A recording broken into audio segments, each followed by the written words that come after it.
नमस्कार दोस्तों, कैसे हैं आप सभी। उम्मीद है कि आप सभी अच्छे होंगे, स्वस्थ होंगे, मस्त होंगे। आज मैं काफ़ी देर के बाद यानी कि लगातार मैं इन सारी चीज़ों से रिलेटेड वीडियो बना रहा था, लेकिन हमारे पास ऐसे कुछ प्रूफ नहीं थे जिनके कारण मैं ज़्यादा वीडियो बनाना बंद कर दिया। लेकिन आज कल्पना सोरेन जी का हमारे पास वीडियो क्लिप आया। सदन में वो जेएसएससी जो सहायक आचार्य है उनके लिए बहुत बड़ी बातें बोल दी। चैनल में लास्ट तक बने रहिएगा।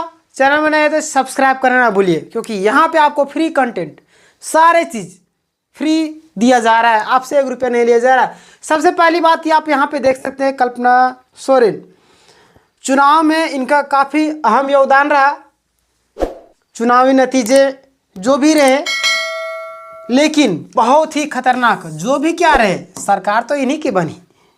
ठीक है, इनके पतिदेव जी हमारे मुख्यमंत्री हेमंत सोरेन जी जो है माननीय, काफ़ी ज़्यादा एक्टिव मूड में है वो भी।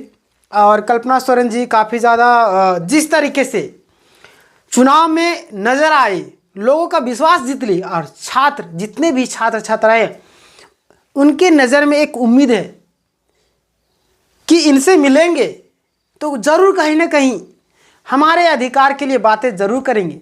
तो छात्र मिले और कल्पना सोरेन ने बातें रखी। ठीक है, क्या बात है लास्ट में बताएंगे आपको। और देखिए, बहुत ही बड़ी खुशखबरी आप सभी के लिए।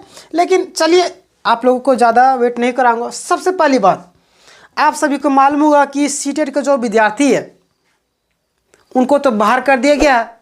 रिव्यू पिटिशन अलग बात है, लेकिन अगर हम लोग बात करें कि वो लोग जो है, जिस विद्यार्थी के पास लगता है कि हमारे पास ऐसा कुछ भी चीज़ें नहीं है, जैसे कि आपको एक एग्जांपल देता हूँ।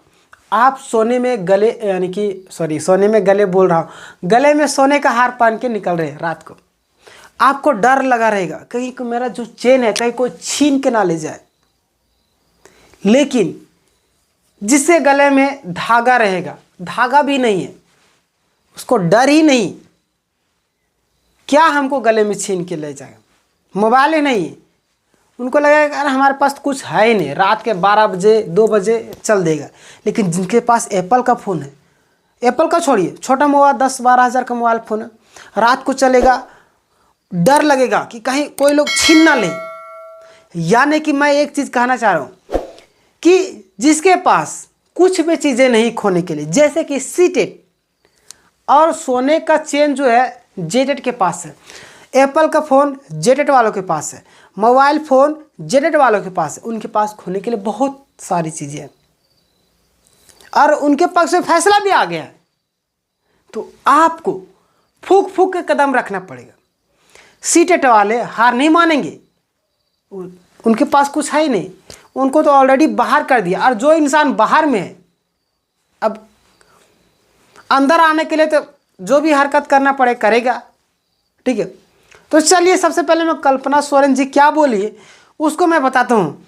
सबसे पहली बात, ये सदन में बातें उठाई कि 1 महीने, एक थोड़ा दूसरा तरह लिखा गया ना, हाँ, 1 महीने के अंदर में आप सभी को जो प्रक्रियाएं हैं सहायक आचार्य का, उसको कंप्लीट की जाएगी। अब पता नहीं ये भी झूठे निकल जाएंगी या क्या, लेकिन छात्रों का उम्मीद है कि ये जो बातें बोल रहे हैं कहीं ना कहीं धरातल पर जरूर लागू किया जाएगा, और 1 महीने के अंदर आप लोगों का जो प्रक्रिया उसको तेज गति से रफ्तार लाया जाएगा। अब देखिए इस बात में कितनी सच्चाई है, ये तो कल्पना सोरेन मैम ही जाने, क्योंकि राजनीति में तो आ चुकी है। अब राजनीतिक वाले जो बातें बोलते हैं, न सर न पूछ, कुछ ही पता नहीं चलता है। इधर के बातें उधर, उधर की बातें इधर, सिर्फ और सिर्फ अपना बेनिफिट पहले देखना, बाद में किसी और का, ये होता है। लेकिन विश्वास है हमें, लोगों का विश्वास है, छात्रों का विश्वास है, जिस तरीके से चुनावी माहौल में थे एक्टिव, उस तरीके से छात्रों का साथ देंगी। आपको क्या लगता है, साथ देंगी या नहीं? आप हमें कमेंट में अपनी राय ज़रूर दीजिएगा, आपके कमेंट का हमें इंतज़ार रहता है। लेकिन आप लोगों को विश्वास हो या ना हो, लेकिन याद रखिए सुप्रीम कोर्ट का फैसला तो आया है, जीएसएससी ने ऑफिशियल नोटिस भी निकाल दिया है, तो डर किस बात की है आप लोगों को? जेटेट वाले जो विद्यार्थी हैं, आप लोग किस लिए डर रहे हैं?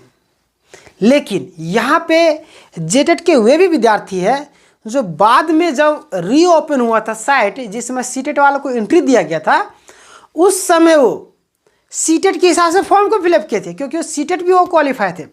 तो उनको लगा कि देखिए जेटेट तो शुरू में 5 साल का था, बाद में उसका वैलिडिटी बढ़ाया गया, तो हो सकता है कि वैलिडिटी को कम कर दे, यानी कि मान्यता ही ना दे।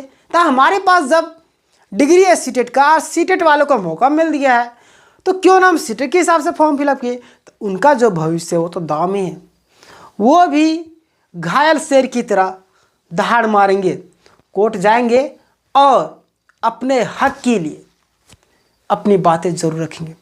लेकिन परिमल जी हो या कोई भी हो, उनको बोले कि जो भी आप लोग को प्रॉब्लम है आप लोग हमसे आके मिलिए, उनसे तो मिला भी गया, लेकिन सिर्फ और सिर्फ बोलते हैं ना मुख की बातें पर विश्वास नहीं करते हैं लोग। मुख में कुछ भी चीज़ें बोल सकते हैं, लेकिन जब लिखित प्रमाण दिया जाए तो लिखित प्रमाण को कोर्ट में पेश किया जा सकता है। लेकिन उन सभी छात्रों को अभी तक कोई भी लिखित प्रमाण नहीं मिला, तो क्यों नहीं जाएंगे वो? कोर्ट तो जाएंगे ही जाएंगे, डेफिनेटली जाएंगे। लेकिन जेटेट वालों के लिए खुशखबरी है कि हो सके तो अगर सीटेट वालों का जो याचिका है वो एक्सेप्ट ना की जाए,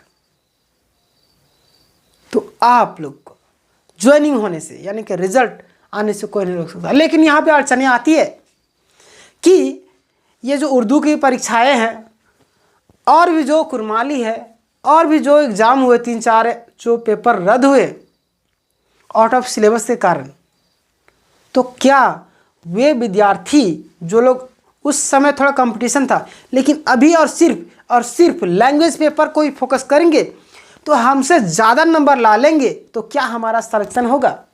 इसमें भी दो मतें हैं।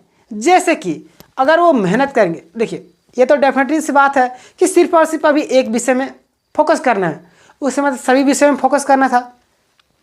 और जो विद्यार्थी सिर्फ एक ही मार्ग पर चलता है वो कहीं ना कहीं पहुंच जाता है, यानी एक विषय में वो तैयारी कर रहे हैं सिर्फ और सिर्फ, यानी कि उर्दू का करें उर्दू का, कुरमाली करें कुरमाली का, तो डेफिनेटली कि वो 100 में से 95 से प्लस ही लाएंगे।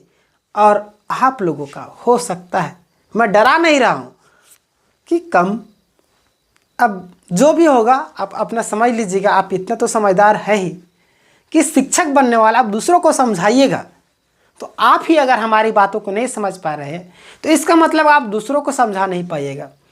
मैं आपको जेन्युइन चीज़ें बता रहा हूँ, ठीक है।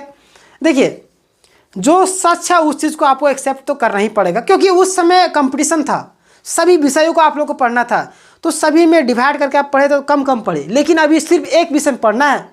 कोई विद्यार्थी को 5 सब्जेक्ट दे दिया जाता है, कोई विद्यार्थी को 1 सब्जेक्ट, तो 5 विद्यार्थी वाला ज़्यादा नंबर लगाया, 1 सब्जेक्ट वाला ज़्यादा नंबर। डेफिनेट सी बात है कि 1 सब्जेक्ट वाला ज़्यादा नंबर, क्योंकि उनको एक ही सब्जेक्ट पढ़ना है और आपको 5 सब्जेक्ट पढ़ना है, तो डिवाइड करके आप पढ़िएगा ना, तो सब में डिवाइड होगा, टाइम कम मिलेगा, उसमें से भी आप अच्छे तरीके से पढ़ नहीं पाएंगे। लेकिन जो विद्यार्थी एक ही रास्ते में चल रहा है कहीं ना कहीं पहुंच जाएगा। आप 5 रास्ते में भटकिएगा और वो विद्यार्थी एक रास्ते में जा रहा है तो मंजिल पहुंचेगा ना जी, यही चीज़ मैं बोल रहा हूँ। लेकिन देखिए कल्पना सोरेन जी तो बोली है कि 1 महीने के अंतर्गत में आप लोगों का सारी चीज़ प्रक्रिया पूरी हो जाएगी। अब देखिए रिस्पांस की भी नहीं आया है, ना परीक्षाएँ हुई है, एग्ज़ाम रद्द हुआ है, कैसे होगा समझ में नहीं आ रहा। लेकिन विश्वास रखिए, कल्पना सोरेन जी है, इस पर सभी छात्रों का उम्मीद है। हेमंत सोरेन से तो विश्वास टूट ही गया है, क्या बोलते हैं क्या नहीं बोलते हैं पता ही नहीं चलता है, पेड़ चढ़ने बोलते हैं, नौकरी लेने बोलते हैं, ठीक है। खैर छोड़िए उन सभी बातों पर, लेकिन आप सभी के लिए खुशखबरी, बहुत बड़ी खुशखबरी, ठीक है, आप सभी के लिए शानदार खुशखबरी, ठीक है। और जो भी अपडेट आएगा मैं आपको डेफिनेटली बताऊंगा, और जेटेट का जैसे ही सिलेबस आएगा मैं आपको बता दूंगा इस चैनल में, इसलिए चैनल को जरूर सब्सक्राइब कर लीजिएगा, क्योंकि यहाँ पे आपको free of cost government job की तैयारी करवाई जा रही है। और इसका जो फ्री PDF है टेलीग्राम में मिलता है, टेलीग्राम चैनल का लिंक डिस्क्रिप्शन में है, तो जाके आप लोग जुड़ जाइएगा, ठीक है। बाकी बात इस विषय में आपको क्या लगता है कि 1 महीने के अंतर्गत में आपकी जो भी प्रक्रिया है वो पूरी हो पाएगी या नहीं, आप हमें कमेंट में ज़रूर बताइएगा, ठीक है। बाकी बात मिलेंगे नेक्स्ट वीडियो में, तब तक के लिए अपना ख्याल रखिएगा। जय हिंद, जय भारत।